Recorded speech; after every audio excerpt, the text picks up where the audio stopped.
Hello everyone, so in this video pag-usapan natin OD na battery for the Honda Click. Problema kasi nasira yung battery natin, so papalitan lang natin ito. This is the OD gel battery. Ito rin yung kanyang model number, YTX5L-BS. Okay, ang kanyang amperahe, it's 12 volts, 5 ampere per 10 HR. Di ko alam kung ano yun, baka R. Pero ito yung kinuha natin kasi this is a cheaper version ng mga battery, especially yung sa stock. Pero kung kaya nyo naman bumili ng stock na battery, good for you. Pero kung medyo nagtitipid kayo, you want to use something na mas mura, go with this OD gel battery. Okay, buksan natin. This is made in Thailand. And medyo mura talaga siya. Halos half the price of the stock. So, okay, pag bibili kayo nito, actually, hindi siya nakasara. No? As in, hindi nakasara yung pinaka-box. Pero, just in case, pa-double check nyo yung battery. Lalo kung bibili nyo lang siya sa shop, check nyo yung voltage. Okay? Pagka nasa around 12.2 volts yung stock battery niyan, okay pa naman. Goods yun, goods yun. Okay. Tapos, ayan. Ito yung gel battery, no? Pag tinignan mo, ang isang mapapansin nyo, pagka bago yung OD na battery, may cap yung sa pula, no? Sa positive terminal. Pagka ang nabili nyo is walang cover, most likely old stock yun. So, medyo ingat lang kayo pagka may ganong nagtitinda. Kasi for me, it's just my personal opinion. Pag yung battery syempre nakastock na yan na matagal sa tindahan, syempre medyo syempre habang tumatagal yan, pumapangit yung laman yan sa loob, no? Kasi may chemicals yan sa loob, no? May mga maraming bagay sa loob na pwedeng magkaroon ng problema pag matagal lang nasa loob, matagal na siya nakastock. Okay.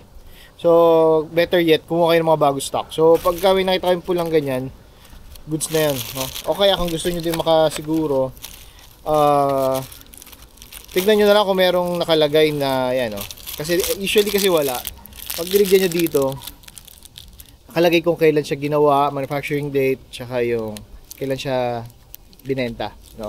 Pero kung wala, at least kahit sana ito, kung may red yung cover, goods na yan. Okay? So, pag kinuha mo siya, very very close yung size nito sa stock ni Honda Click. Pag ang kinuha nyo is the YTX4L, medyo maliit, no? Halos 3/4 lang ng size nito. So, kung hindi nagkakamali, magkakasya pa rin naman yan, pero aalog-alog. Okay? Ito, saktong-sakto yung size nito. Okay, pag nakuha mo to, ito yan. Yung battery. And of course, yung screw. Kakabit natin to, pakikita ko yung paano kabit. Madali lang naman siya. Medyo ingat lang kayo na magdikit yung positive tsaka negative terminal dun sa battery ng Honda Click, no? Para at least safe yung motor nyo. Okay? At least sabi kong cover, no? Yung pula. May takip. Okay? Pag wala to, medyo mag-ingat na lang kayo sa pagbili. Kasi sobrang mura nito. Kung may makita kayong worth 600, kunin nyo na. Basta in good condition, as in talagang selyado, good yun. Kasi ang price range ito is around 700 to 800 pesos. No? Ang stock, I think 1.5 to 1.8. No? Tapos kung kukuha ka ng medyo mas magandang klase pa na battery, you'll go higher than the 2,000. No? Let's go! Okay, medyo kailangan natin magmadali kasi parang uulan yata. Ayan, no? Babagsak talaga yung ulan. Okay. So, tanggalin nyo lang to. Yun ang may patanggal. Pero kasi sayang eh. Mura lang. Andali lang niya tanggalin tapos gagastos pa kayo. No. Yan. Angat lang natin. Medyo dahan-dahan lang. Hindi nyo kailangan magmadali. Okay. Tanggal nyo na yung cover. May isa pang cover yan na parang naka-double. Yan, may isa pang cover. Ito ang nagpo-protect dun sa battery para kahit tumaas ang tubig mo hanggang dito, kaya pumasok man sa loob nitong lagayan na to, kunyari hanggang dito yung baha, hindi basta-basta mapapasok yung terminal na dalawa, no? Kasi kumbaga sa buoyancy, kabaligtad to. So mangyayari yung tubig, may magkakaroon ng air pocket sa loob na hindi papasukin yung dalawang terminal unless ibababad mo to sa baha. So eto, nakakabit pa to yung pinaka parang wire dito, nakadikit yan dito. Ayan o, medyo tatanggal yung bago nyo iangat tong cover. Yeah. Okay, so yan. Yung sinasabi ko sa inyo, dahil nakabaligtad yan, kung mabaha ka man, papasok ang tubig hanggang dito. Tapos yung taas pa din, hindi papasukin ng tubig kasi nga magkakaroon ng air pocket.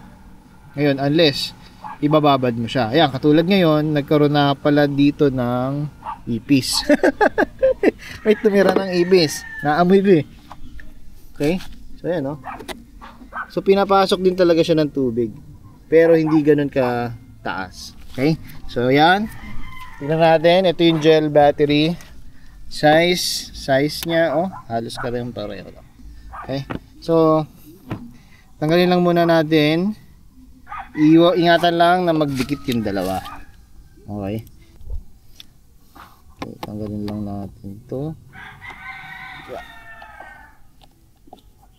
Saksak ang ano ko. Make sure patay ang makina para kung magkaroon ng short, walang masisira.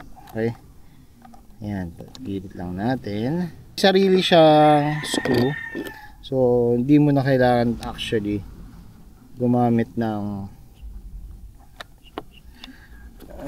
gamitin yung nasa stock. Okay, usan lang natin. Ito, sinabi ko kanina, iwasang magdikit ng positive at negative. Okay, para wala kayong problema. Yan lang ang iiwasan nyo. Tatanggal na to. Yan, okay. Tignan nyo, may positive sign yung battery, may negative sign din yung battery. Para hindi kayo malito, yung may red cap ang positive, ang negative mo o ground, ito siya. Okay, iwasan lang magdikit katulad ng sinabi ko pa ulit-ulit, ingatan. Okay, angat lang natin kasi sasabit yung negative. Okay, alright, so ito yung stock. Okay, ano ba tatak nito? Di ko sure kung GS Sealed MF, no? Kung naghahanap kayo ng stock, ayan ang stock, Sealed MF GTZ6V, no? Valve regulated lead acid battery. Made in Indonesia din siya. Okay, ano pa nakalagay dito? Importante. Okay, wala nakalagay ko ilang ampere, pero yan, hanapin nyo na lang yung model na yan. Okay, ngayon yun natin yung sukat ng dalawa. Okay, ang bigat ng dalawang battery na to, nahihirapan yung top box natin. Picture lang para may ano tayo. Okay, so magka-size, no? Same size, pareho. Okay, okay. So yan ang gagawin natin sa Honda Click. Okay, sa YTX5L Neo D battery, may nakalagay ko ilan yung voltage niya. Itong kay stock wala. Okay, yan ang gagawin sa Honda Click. Tapos teka, maganda sana kung may magandang teka, position natin ng maayos. Yan, i-thumbnail na tayo. Okay, so ito gagamitin natin. Okay, so katulad nung kanina, positive terminal ang kaliwa, ground ang right side. Okay, papasok lang natin ito sa loob. Ngayon yung iba, bago nila ginagawa to, sinasalpak na nila tong screw kasi mahirap siyang ipasok mamaya kung nasa loob na yung battery. Kasi kailangan nyo talagang lagyan ito. Medyo mahirap siyang ipasok. Okay, ayan o. Kaya iba, kinakabit na muna. Para mamaya pagka lalagay mo na yung mga terminal, kanya-kanyang terminal, madali na lang. Yung iba, pinapasakan nila ng papel. Pwede rin naman. Kung ano mas mag-work para sa inyo, wala namang masama doon. Mahalaga hindi lang magkaroon ng ground yung battery. Hindi naman ganun kadumi. Ang pinakadumi kasi niya ay nandun sa labas ng cover. So okay lang din naman yun. Mahalaga yung linis naman eh. May ipis lang. Tanggalin yung ipis ha. Okay, baba mas ka dyan. May ipis na tumira eh. Okay, kabit natin.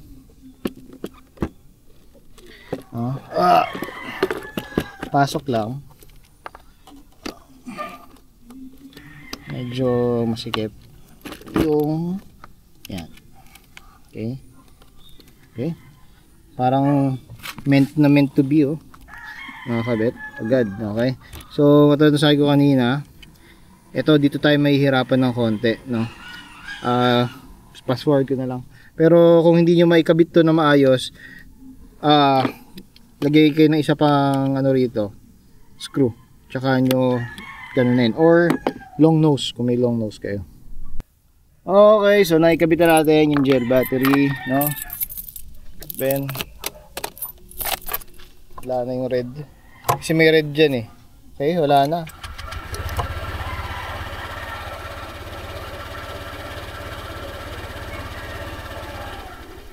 Nagcha-charge na, 14. Kanina kasi naka 13.8 lang yan, no? Goods na tayo, ulit patayin natin. Hold start lang. Kanina kasi may pula rito. Ngayon wala na. Okay, nice. Goods na tayo. Sasara lang uli natin to. Babalik natin lahat. Teka, maambun na. Madaling ko lang itong pagkakabit. Okay, nakakabit na. Sealed na natin. Okay. May clip lang yan sa gilid and para maisara. Okay.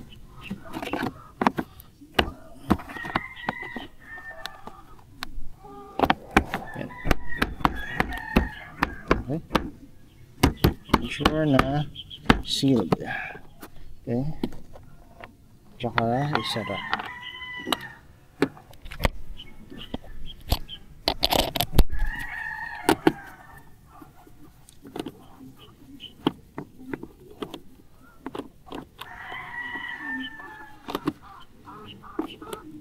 Alright. Okay na. Ayan lang yan.